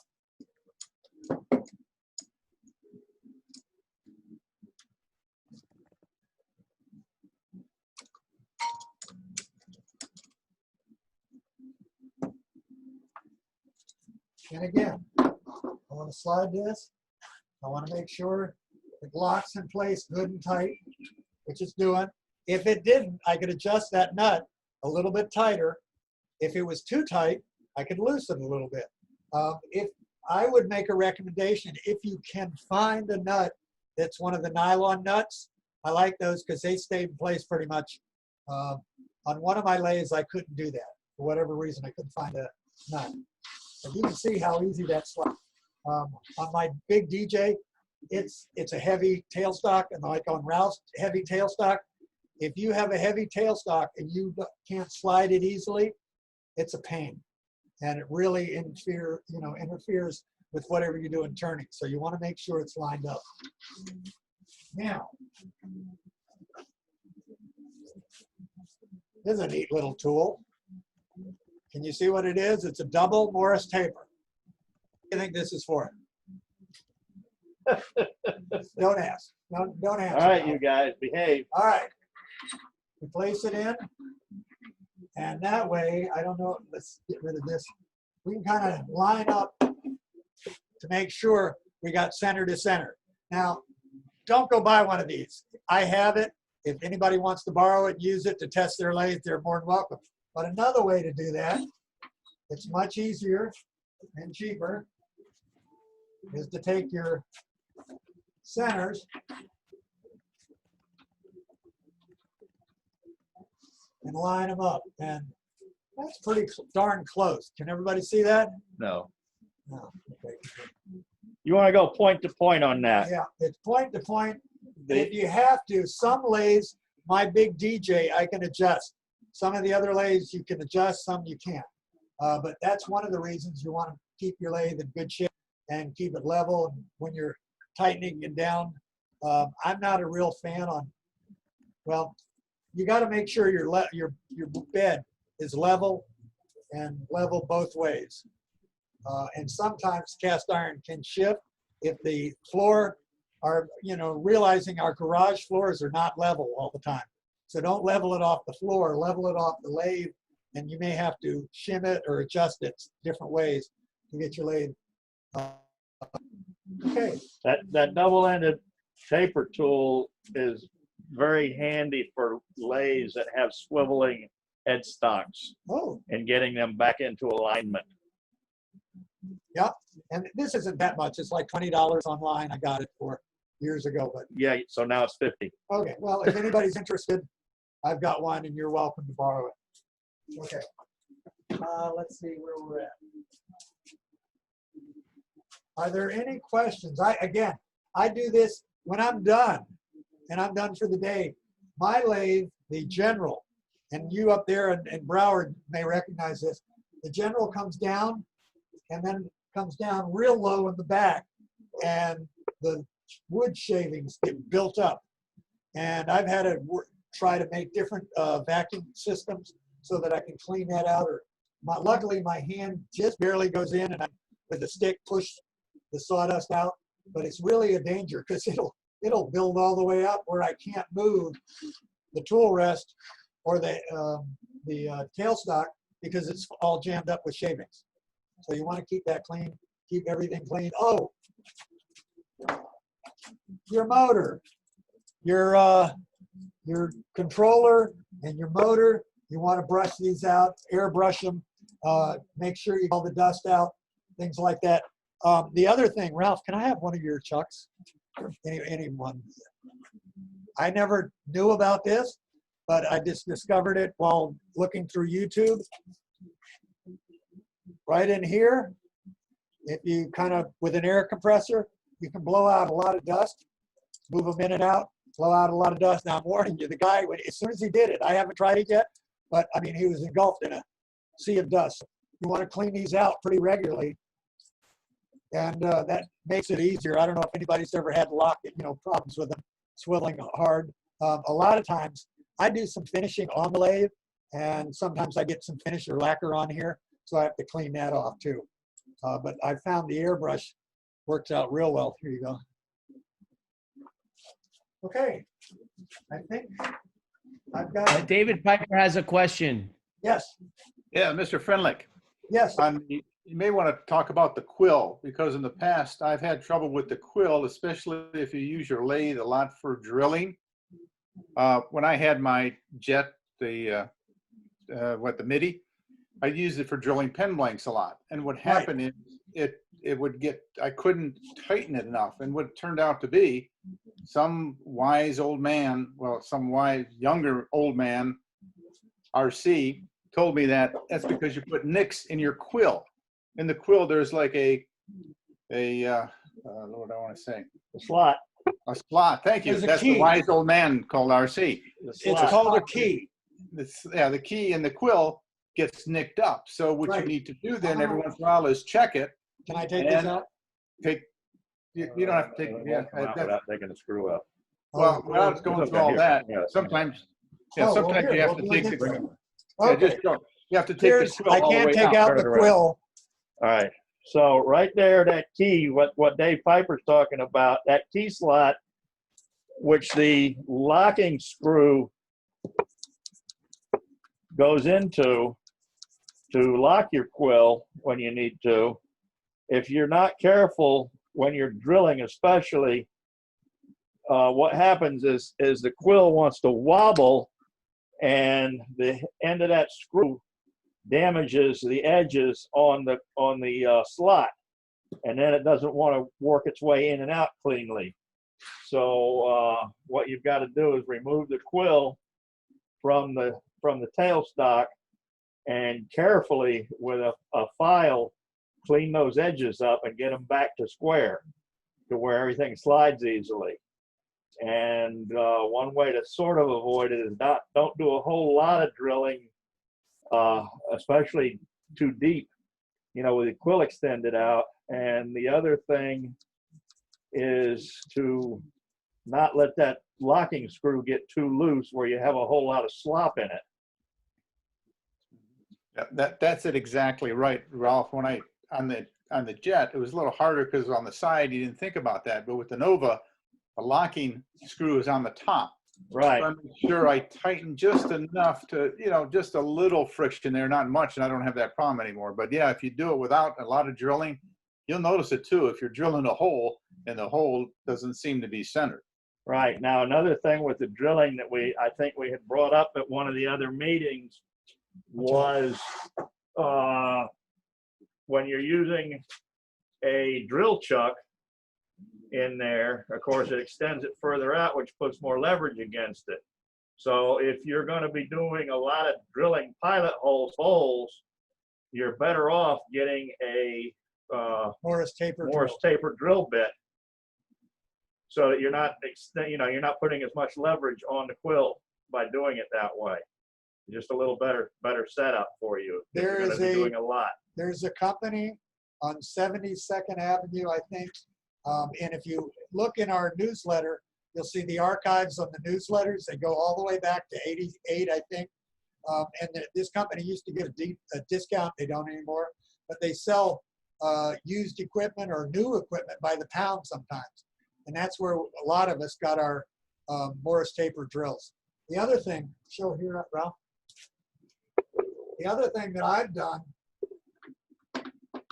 is, again, I seat my drill chuck real good. I'm going at a slow speed. I lock everything in place except my tool rest or tailstock. And usually it's not when I've got this, between centers. I've got it in a chuck or something. But then I'm able to push and use this as a drill press, slowly inserting it. But again, it's slow speed, slow drilling, and it sometimes works. But Ozzy has a question. Oh, Ozzy? Yes. David, you were talking about a damaged Morse taper on the headstock. I think I recently did that. I have a PSI 3-wheel buffing system, and it jammed in there real hard. I don't know how. And when I got it out, I noticed there was a nick in the Morse taper. And then when I put in the stub center or the spur drive, whatever, it also got nicked by it. So I actually tried to I did what you said not to do. Is I used sandpaper on it to try to fix it. It's not a terrible nick, but is there a way to fix that? Like besides like first, using that there's tool? there's something called galling, and what that is when something gets jammed and it gets hot in there, and it'll actually change the color on there. What you'll have to do is look at it to see if it's that, or to see if there's something raised in there. You might, I mean, there's different. I guess if worst case scenario, you could try with the Morris taper reamer, and see if. And again, all you're trying to do is that little nub, to just take that little nub off so that you're getting a nice smooth finish again. You could try. How deep in there is it, Ozzy? You can see it? No, I can see it. Like it's maybe 3/4 of an inch in. Yeah. No. You're that. How high does it stick out? Is what. Well, no, it's not much now. I mean, when it jammed the buffing system, I guess it was pretty bad. Right. Because it left a pretty nasty nick inside the Okay. taper of the stub. What caused that probably is some junk in there, and it never sat right or seated right when you started. What I would start out with is one of these with a little bit of one of the cloths on it, and just start seeing if you could gradually polish it out rather than go to the reamer right away. But we could probably get together at some point in time and look at it when all this craziness is over. Okay, thank you. Thank you You so can much. also take a fine round file and go in there and touch it. Yes. Yeah, that was on one of the YouTube things, is a nice round file, but light. Yeah, very careful. You don't, do a stroke and look at it. Do a stroke and look at it. This is not something go zzz, and then all of a sudden realize you did too much. Okay.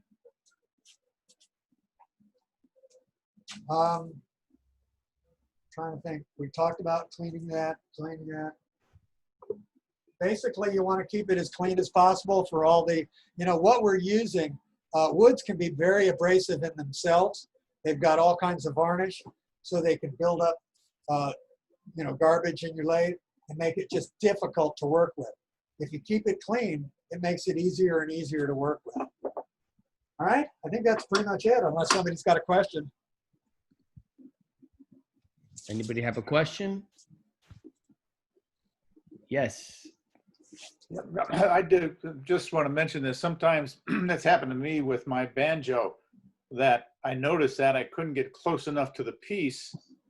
For pins, you'd want to get closer than you would a bowl.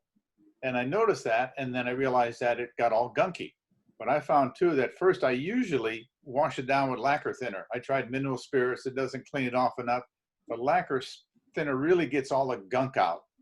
And after I do that, I proceed with the other steps you take. But one way of getting all that gunk out of wherever you want to clean it out, if you can get in there, is lacquer thinner.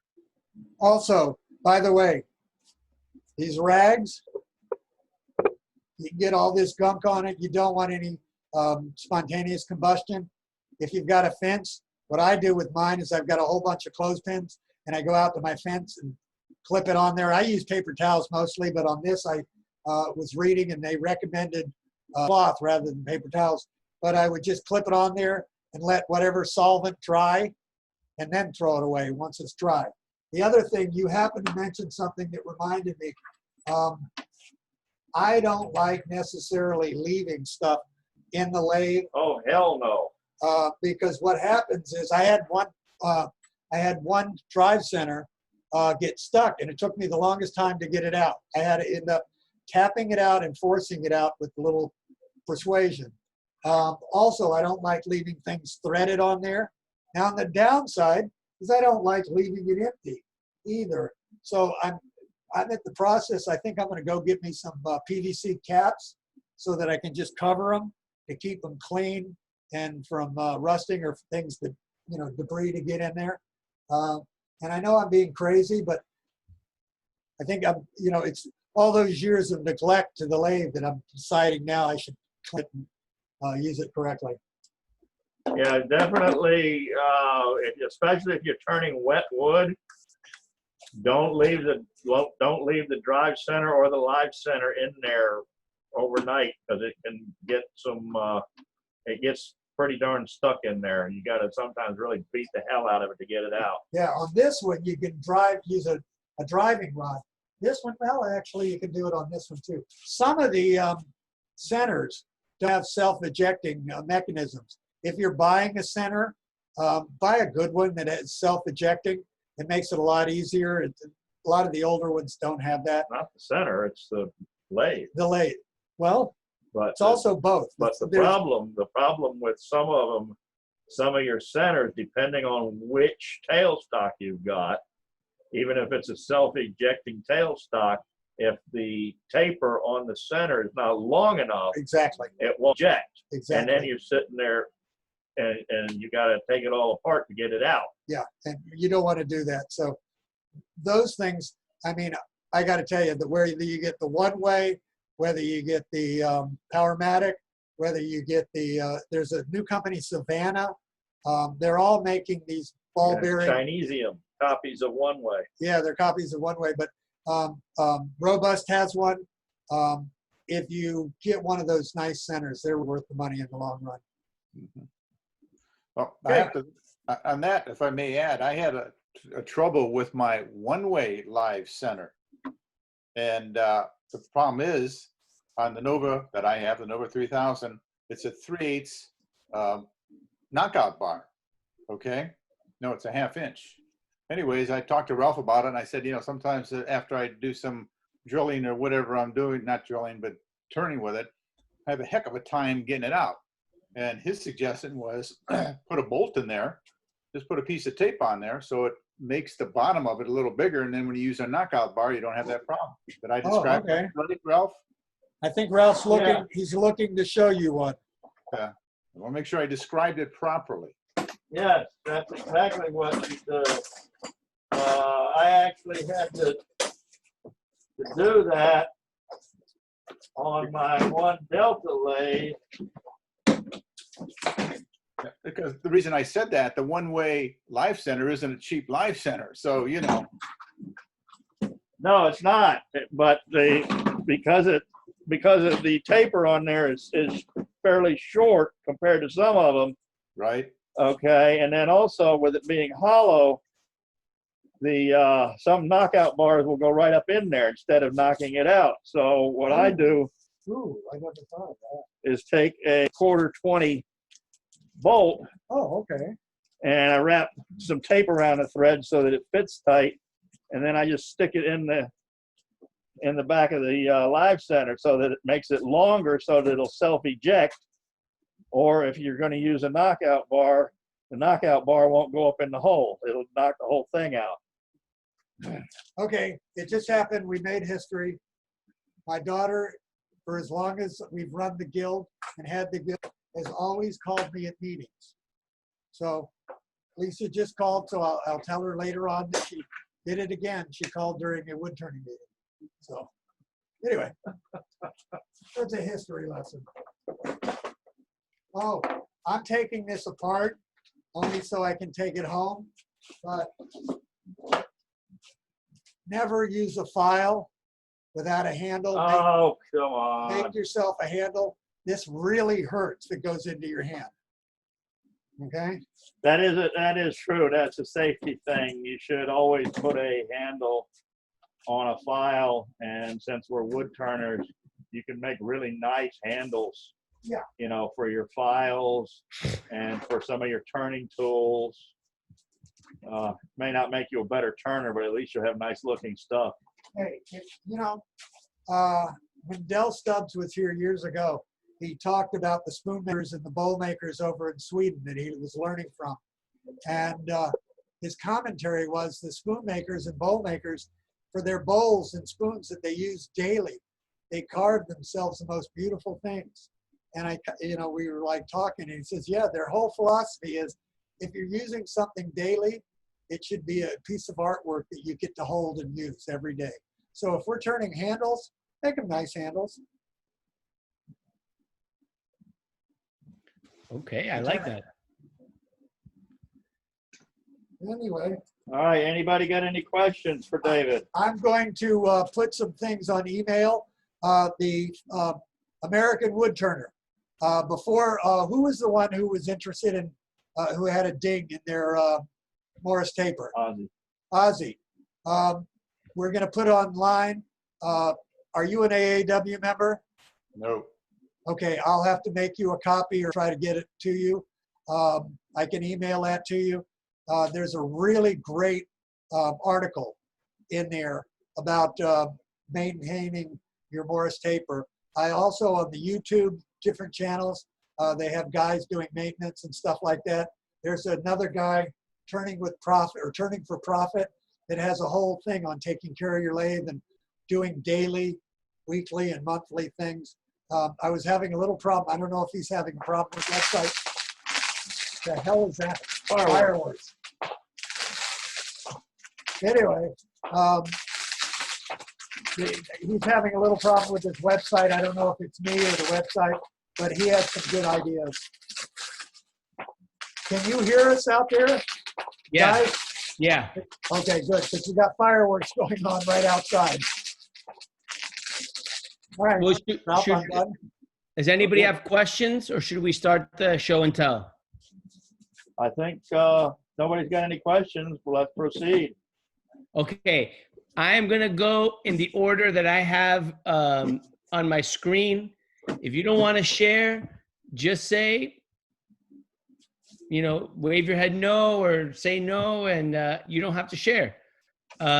Michael, are you there? All right. Ozzy, you have anything to share? Yeah, I took advantage of the bottle stopper challenge after Tiffany's demonstration, and I went a little overboard. So I did. We're not seeing Ozzy on the screen. Yeah, where's Ozzy? Oh, I'm sorry. I gotta. Thank you. I have to unspotlight. Sorry. Unspotlight. Okay, done. Okay. Yeah. So I did a resin bottle stopper here, hybrid, and then I got a bunch of what they call spectra ply. We can't see him.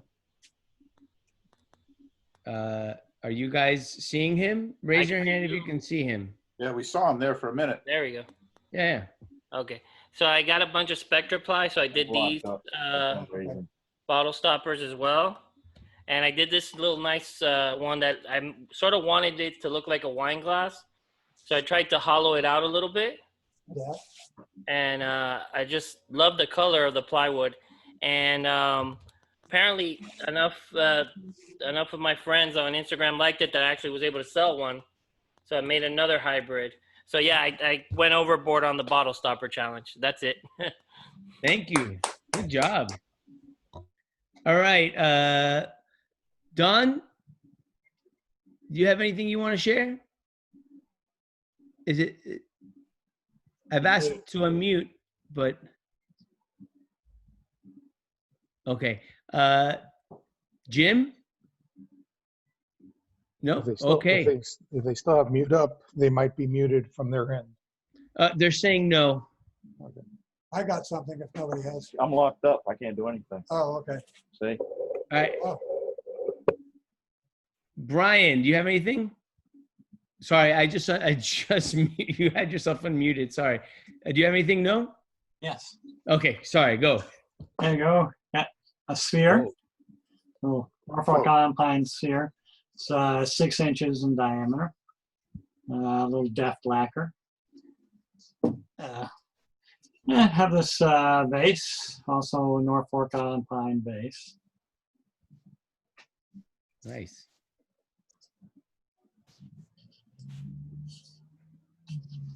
And I got this base too. Go back. Computer. Hey, it happens. We got through. What's on top of that? That's just okay. A lid. I was trying to be fancy, but now it looks more like a handle, a twist thing. So I'm gonna change that. So. Want me to call Solid? We'll change it. He can hear us. Oh, Ralph, we can hear you. Is there any chance you guys can either mute yourselves or? Well, Because we're you guys just, keep chattering while people are trying to share, and that's just rude. I know, it is. I'm locked up. I can't do anything with the screen as far as video. So, Well, no, the video's fine. oh, here, if you can hear me, one thing real quick. On the chucks, the interior, the female threads, how we cleaned the threads on the spindle, do the same thing on the chuck and lubricate those so they go on and off easy. Okay, great. Brian, are you done? I'm done. Okay, thank you for sharing. I love it. Steve, do you have anything to share?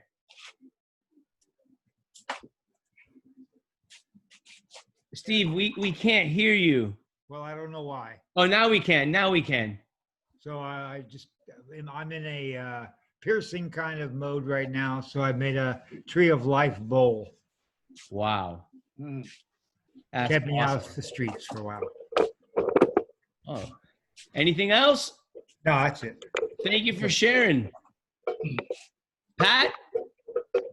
Yeah, I did a couple of bottle stoppers. Awesome. All right. Let's wait, hold them up so we can see them. I didn't get a chance to see them well. All right. What did you do on top of the one, the taller one? Did you? I got the cheapest one of those texturing tools I could find. And I said, you know what, let me try playing with that. So it's kind of spiraled around. Nice. This one's in sea grape. This one I think is macadamia. Thank you. Anything else? No, that's it. All right. Thank you. David. Yes, David You who? well, I'm sorry. It's I don't know how to pronounce your last name. I'm S. sorry. David S. David S. I did. I tried for the first time. I saw some YouTubes and I did a multi-axis candlestick candle holder, and it was pretty neat, pretty interesting. And I also made a bowl, but I don't have it here. It's out in the shop. Oh. And this is tamarind. Cool. David S., we done? Yes. Thank you so much. Bob, anything to share? Nope.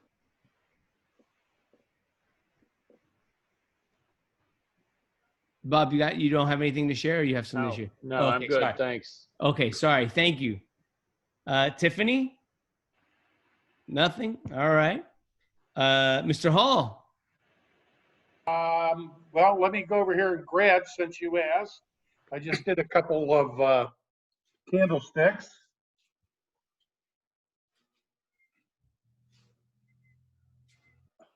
I've been in a candlestick mode for probably the last month or so. So I've done 2 candlesticks. One, let me get out of this this screen and go to.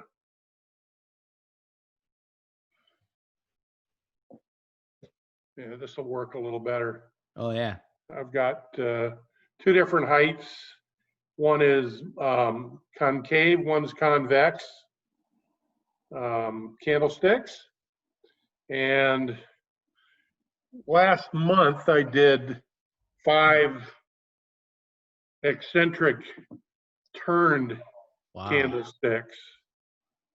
I did a set of 3. The 2 that I have at my house, this is one of them, blew apart, and I was able to recover it and glue it, and nobody can see where it broke. So that's cool. That's what I've got. Well, thank you for sharing. Okay, Jim Farrington, you have anything to share? Yes, Great, let's go. I have a bottle stopper that I made over a year ago for a friend who's an avid golfer for his birthday, and it was kind of fun. Just made a little tenon on the top of the tee, then drilled a hole in the golf ball, and then glued it on, and it worked out pretty nicely, I thought. So you can make stoppers out of things other than wood. So that's it. You never gave it to your friend, you just kept it? No, I borrowed it back from him for tonight. No, thank you for sharing. Okay, welcome. All right, Mr. Piper, Yes. would you have anything you'd like to share? Okay, last week, if you remember, Tiffany talked about making sure you don't buy the cheap bottle stopper parts, and I did not realize, well, I did it because of the color, but I don't know if you can tell, but this one. Hold it a little lower. There we go.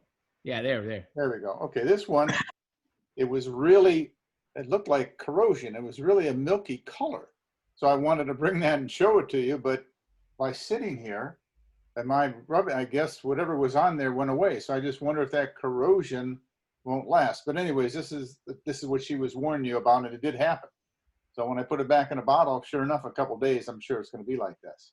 But what I did work on is I've been messing with hybrids. So here's a hybrid bottle stopper, and it's bottle brush and resin. Nice. So it's a combination of both, bottle brush, resin, and you put it in a mold and cast it.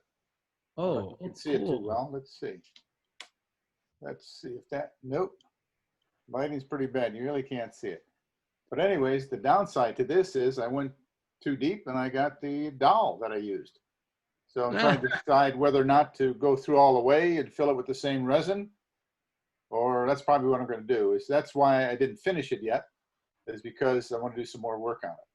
And just a thought, when you're working on these bottle stoppers, just something I do is when I'm working on them, maybe work on 1 or 2 or 3 at a time, and you want to let them sit for a while. So I just took a scrap piece of wood, drilled some holes in it, and let them sit, or Nice. use them for spraying.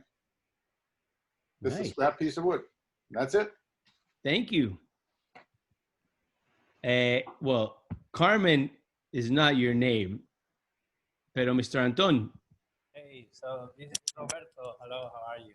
How So are you? I didn't bring anything because the things that I finished, I have been having some time lately to do some things. I was in Nashville, in North Carolina, for the last few days, and I was stopping in Valdosta to see an old friends of the family, and I gave them these things as a gift. But I hope that I can bring something interesting for the next meeting. Okay? Great, thank you. He just said that he was visiting some people, and so a lot of the stuff he's made, he gave away. And so he's hoping that for the next meeting, he'll have something for us. Is that correct? Yeah, that's correct. Yeah. Okay, great. Thank you. And Danny.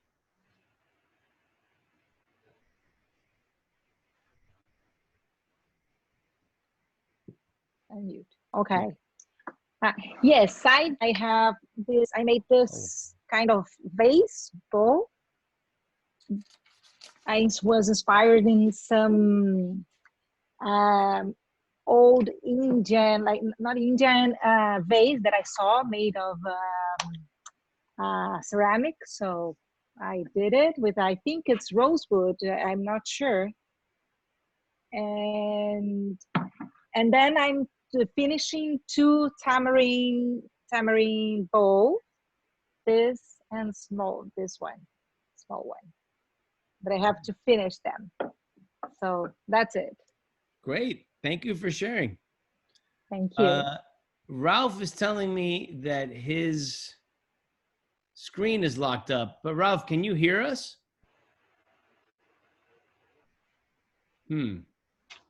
Well, I'm not sure what's going on with Ralph. He might be having internet issues or something like that. Is there anything else that we need to discuss? I mean, I unfortunately don't have his announcement, so I don't know if he had any announcements to make. Mr. Piper, would you happen to know anything? No, everything's pretty much, everything's the same. The only thing that we've got coming up that we know for sure is the Deering Estates for the Seafood Festival. Okay. And the symposium, you know, is coming up July 10th, 11th, and 12th. Great. And like Tiffany mentioned, that you've got a few days after once you sign up to view it, but it looks like they go like 90 minutes at a time. And I looked at their agenda, and it doesn't look like they give any breaks in between. Usually they give you like a half hour, you know, when you go to these symposiums, but maybe that's the way it is since you can view it for time after. So the only thing coming up is the AEW Symposium this month. In October, the Daring Seafood Festival. I mean, I can give you the exact date, but it's in the newsletter, so I won't give you the date, so I mess it up. Great. Does anybody else have an announcement that they'd like to make, or I'm unmuting everybody, so if you have an announcement, speak up. Well, if anybody would like a companion, I've got about 20 kittens that are available. Well, I'm allergic. So All ages. All ages. All right. And I'm not talking about the 10 or so that my wife has in the house. I'm talking about really new births plus 3 mothers that really want to be inside cats. They're spaying for free. That's what I'm going to be looking into real soon. I can try to send you the information. Okay. Yeah, I'd like to have that too, Tiffany. Okay. Yeah. All right, guys. Well, just Mr. Anton, you had a question about the Deering Seafood Festival. Apparently, the date is in the last newsletter, so you can check there. All right, let me take a look. Since no one reads the newsletter, let me check. I had to throw that in there. What's read the newsletter? What are you talking about? Well, I mean, let me check it out here. Hey, remember, some of us are senior citizens. We can read the newsletter, but then we forget it the next day. Well, that presupposes it's even going to be held. Wait. If that's being a senior citizen, then why does that happen to me, and what does that explain? You're on your way. Join the club.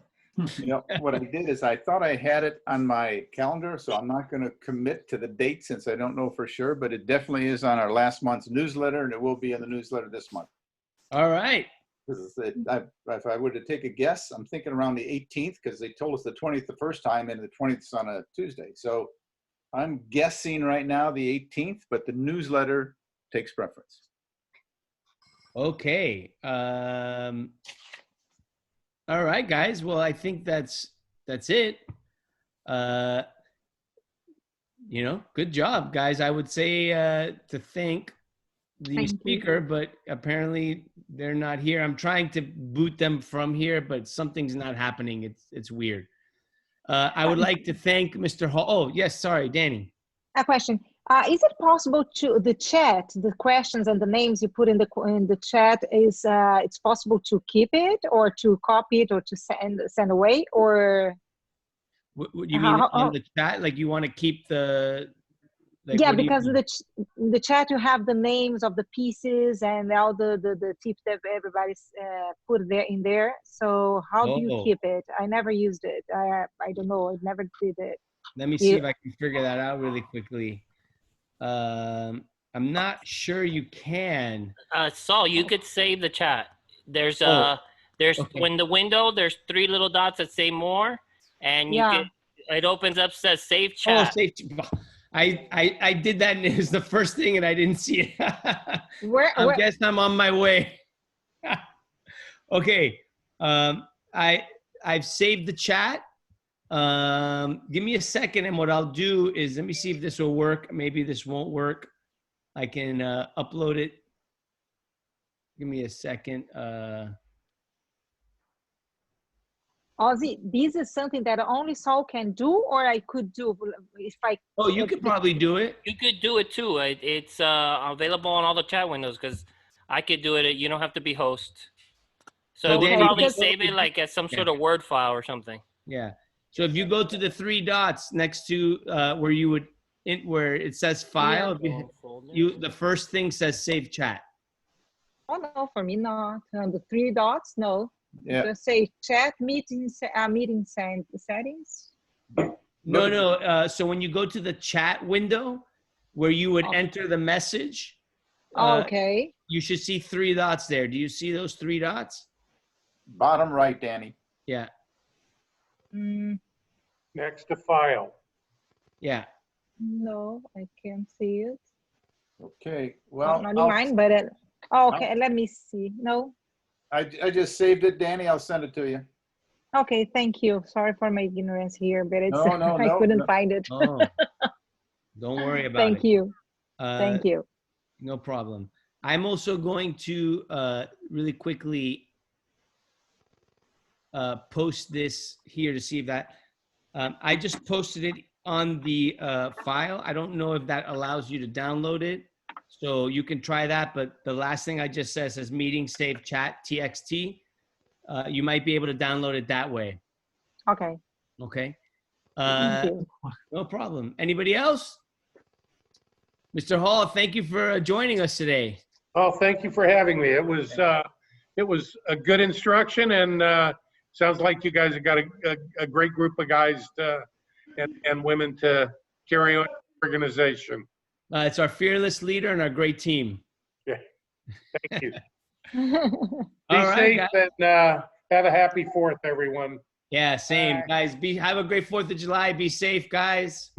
And I'm going to end the meeting now. When I end it, it'll end it for everybody, okay?